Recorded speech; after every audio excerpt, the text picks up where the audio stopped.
Bible कहती है, for what is a man profited if he gains the whole world but loses his own soul. अरे तुम सारा संसार इकट्ठा कर लो, लेकिन आत्मा का हनन कर रहे हो तो तुमको मिला क्या? क्योंकि तुम जो जितनी प्रॉपर्टी इकट्ठी कर रहे हो ये तुम्हारे काम तो आएगी नहीं,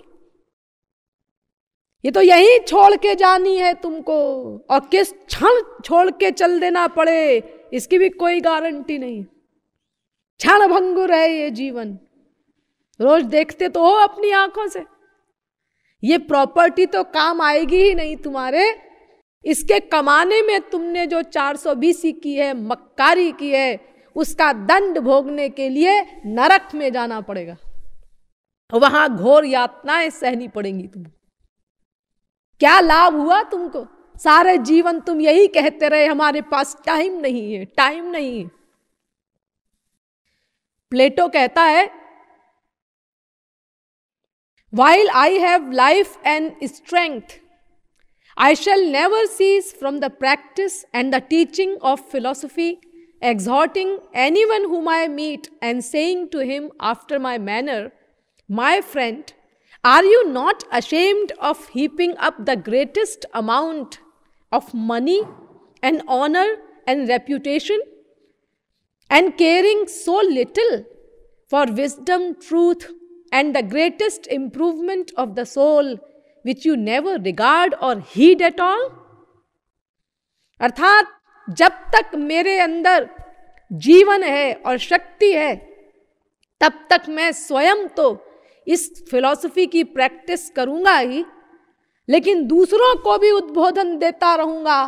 जो भी मुझे मिलेगा मैं उसी से कहूंगा कि हे मेरे दोस्त, क्या तुमको लज्जा नहीं आती कि तुम संसार की चीजों को इकट्ठा करने के लिए तो इतना समय देते हो, इतनी शक्ति खर्च करते हो, और आत्मा जो असली स्वरूप है तुम्हारा, उसके कल्याण की तुमको जरा भी चिंता नहीं, उसकी कोई परवाह नहीं कि उसकी वस्तु भी उसको दो। ऐसा ही अरिस्टोटल ने भी लिखा है। अरिस्टोटल के एक डायलॉग का अंश है, B assured that the good of man does not depend upon abundance of possessions, but upon the right inner quality. Even the body is not regarded as in a happy condition merely because it is decked out in resplendent robes, but only if, though wanting in finery, it is well developed and in good health. Likewise, one should call only that man fortunate whose soul is ethically developed, rather than the man who is rich in outward possessions but is worth nothing in himself. Even a horse is judged by its actual virtues. If it is a poor horse, it is not rated higher because it has a gold bit in its mouth and a costly harness on its back. यानी ये पक्का समझे रहो कि तुम्हारा कल्याण सांसारिक संपत्ति, सांसारिक वस्तुओं की प्रचुरता में नहीं है, बल्कि आंतरिक गुणों का विकास करने में है। कोई मनुष्य जिसके पास सांसारिक संपत्ति प्रचुर मात्रा में है वो भाग्यशाली नहीं। भाग्यशाली उस मनुष्य को कहना चाहिए, भले ही उसके पास सांसारिक चीजों का अभाव है, लेकिन उसके पास आत्मा की संपत्ति है, ईश्वरीय संपत्ति है। लेकिन भले ही ग्रंथ कहा करें, भले ही संत कहा करें, भले ही फिलोसफर्स कहा करें, लेकिन जिसके पास संसार का वैभव है उसके ऊपर इन सब उपदेशों का प्रभाव नहीं पड़ता, उसका कोई इलाज ही नहीं। ऐसे मदांध अविवेकी व्यक्ति का कोई इलाज नहीं किसी के पास, न भगवान के पास और न किसी संत के पास। उसका केवल एक इलाज है, क्या? असतः श्रीमदान्धस्य दारिद्र्यं परमंजनम आत्मौपम्येन भूतानि दरिद्रः परमीक्षते। भागवत 10वें स्कंद के 10वें अध्याय का 13वां श्लोक। जब कभी उसकी वो सांसारिक संपत्ति नष्ट होगी तब अहंकार खत्म होगा, और जब अहंकार का पर्दा हटेगा तब वास्तविकता को देखेगा वो, तब आंखें खुलेंगी उसकी, तब होश में आएगा। इसीलिए भगवान का कानून है, तम भ्रंशयामि संपद्भ्यो यस्य चेच्छाम्यनुग्रहम्।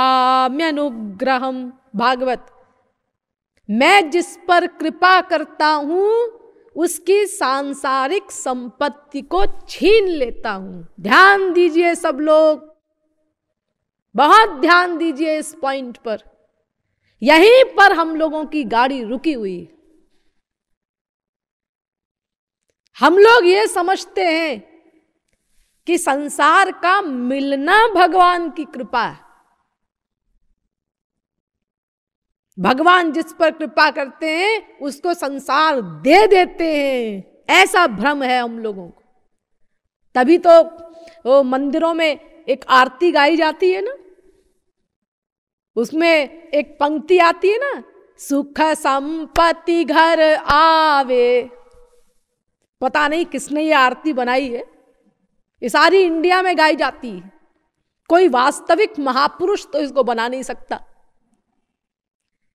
क्योंकि वास्तविक महापुरुष जो होगा वो तो भगवान के कानून के अनुसार काम करेगा, वेदों शास्त्रों के अनुसार होगा उसका कार्य।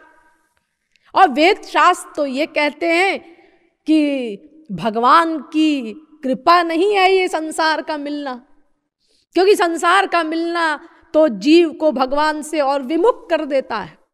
और फिर देखो स्वयं भगवान ये कह रहे हैं, तम भ्रंशयामि संपद्भ्यो यस्य चेच्छाम्यनुग्रहम्। मैं जिस पर कृपा करना चाहता हूं उसकी सांसारिक संपत्ति को छीन लेता हूं।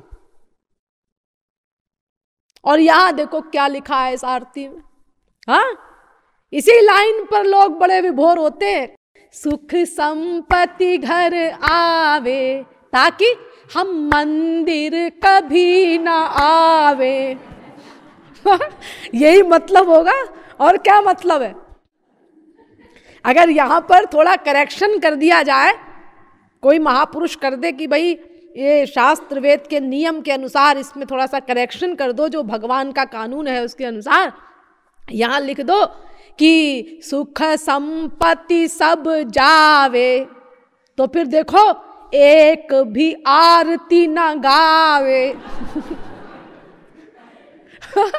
ये जितने आरती गाने वाले हैं ना, ये कोई नहीं गाएगा आरती फिर।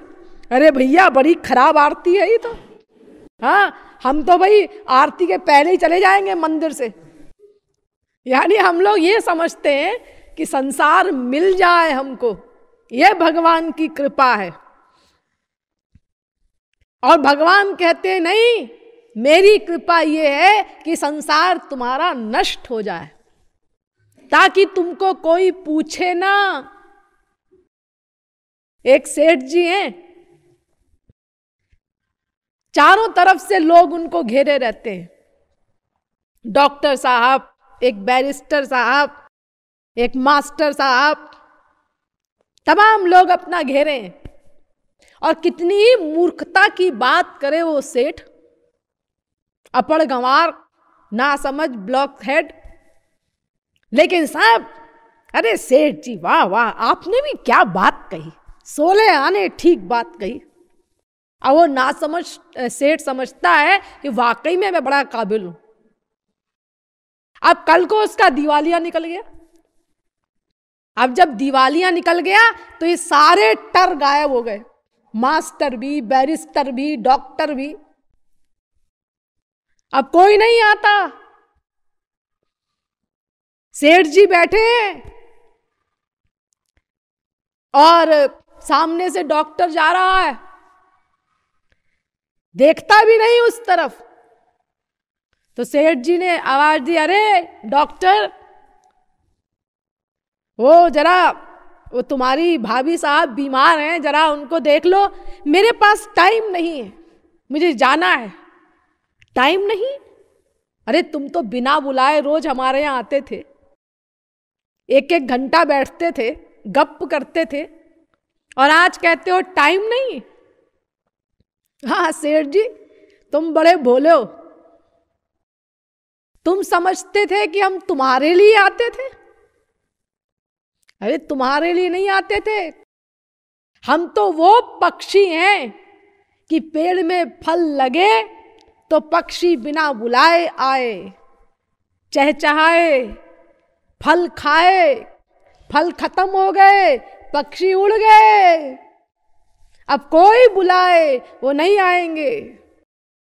तुम समझते थे हम तुम्हारे लिए आते थे। अरे तुम्हारे यहां, हम तुम्हारे यहां से जो हमको 10,000 रुपया महीना की इनकम होती थी, हम उसके लिए आते थे। आज तुम्हारे पास हमको देने के लिए पैसा नहीं है, तो हमारे पास तुमसे बोलने के लिए एक वाक्य नहीं है। ये संसार का स्वरूप है। वृक्षम क्षीण फलम त्यजन्ति विहगाः, शुष्कं सरः सारसाः, पुष्पं पर्युषितं त्यजन्ति मधुपा, दग्धं वनान्तं मृगाः। निर्द्रव्यं पुरुषं त्यजन्ति गणिका, भ्रष्टश्रियं मन्त्रिणः, सर्वः कार्यवशाज्जनोभिरमते, कस्यास्ति को वल्लभः। सब अपने स्वार्थ के लिए प्यार करते हैं। कौन किसका प्रिय संसार में, कौन किसको चाहता है? लेकिन ये होश नहीं आता। जब तक वो संपत्ति आदि रहती है, चापलूस घेरे रहते हैं, तब तक इस बात का रियलाइजेशन नहीं होता। जब वो संपत्ति छिन गई तब होश आया, अब इन सब बातों का रियलाइजेशन हुआ। ठीक कहते हैं शास्त्र, ठीक कहते हैं संत। इसीलिए भगवान का ये कानून है। भगवान कहते हैं यस्याहम् अनुगृह्णामि हरिष्ये तद्धनम शनैः। भागवत 10वें स्कंद के 88वें अध्याय का 8वां श्लोक। मैं जिस पर कृपा करता हूं उसकी सांसारिक संपत्ति को छीन लेता हूं, ताकि लोग घेरे ना उसको, ताकि वो ये रियलाइज कर सके, महसूस कर सके मेरा कोई नहीं। अब बोले वो त्वमेव माता। अब इसके बाद नंबर आएगा च पिता त्वमेव। अब हृदय का सम्मिश्रण होगा उसमें। और अगर बैंक बैलेंस है तो द्रविणम त्वमेव एक्टिंग में कहेगा, बनावट करेगा, धोखा देगा, उससे काम बनेगा नहीं। तो ये हृदय का सम्मिश्रण हो सके, इसीलिए संसार का छिलना ये भगवान की कृपा है। छीन लेते हैं भगवान संसार। ब्रह्मन् यमनुगृह्णामि तद्विशो विधुनोम्यहम्, यन्मदः पुरुषस्तब्धो लोकं मां चावमन्यते। भागवत बार बार कह रहे हैं भगवान। हर बार मैं आपको एक नया प्रमाण दे रही हूं। कितनी बार कहा है इस बात को भगवान ने। मैं जिस पर कृपा करता हूं उसकी सांसारिक संपत्ति को छीन लेता हूं। जैसे एक बच्चा है, खिलौनों में आसक्त हो गया है, दूध पीना भूल गया है, तो चालाक गार्जियन क्या करता है? उसका खिलौना छिपा देता है, छीन लेता है। अब जब खिलौना नहीं रहा तो बच्चे को माँ की याद आई, दूध की याद आई, अब रोने लगा। तो माँ आई और उसके लिए जो वास्तविक अमृत था, दूध था, वो उसको पिलाया, जो काम की चीज थी।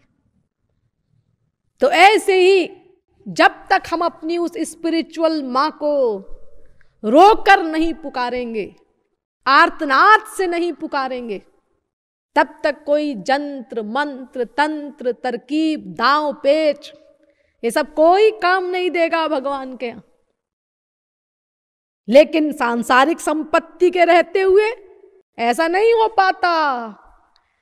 इसीलिए भगवान का ये कानून है जिसको भगवान ने बार बार कहा है, देशत्यागो महान व्याधिर। फिर कह रहे हैं भगवान नारद पांचरात्र में, देशत्यागो महान व्याधिर विरोधो बंधुभिः सह धन हानि रपमानंच मदनुग्रह लक्षणम। देशत्याग, देश निकाला, शरीर में कोई महान रोग हो जाए, भाई बंधुओं के साथ विरोध हो जाए, धन की हानि हो, संसार अपमान करे, भगवान कहते हैं ये मेरी कृपा के लक्षण। तो संसार मिलना भगवान की कृपा नहीं है, संसार का छिनना भगवान की कृपा है।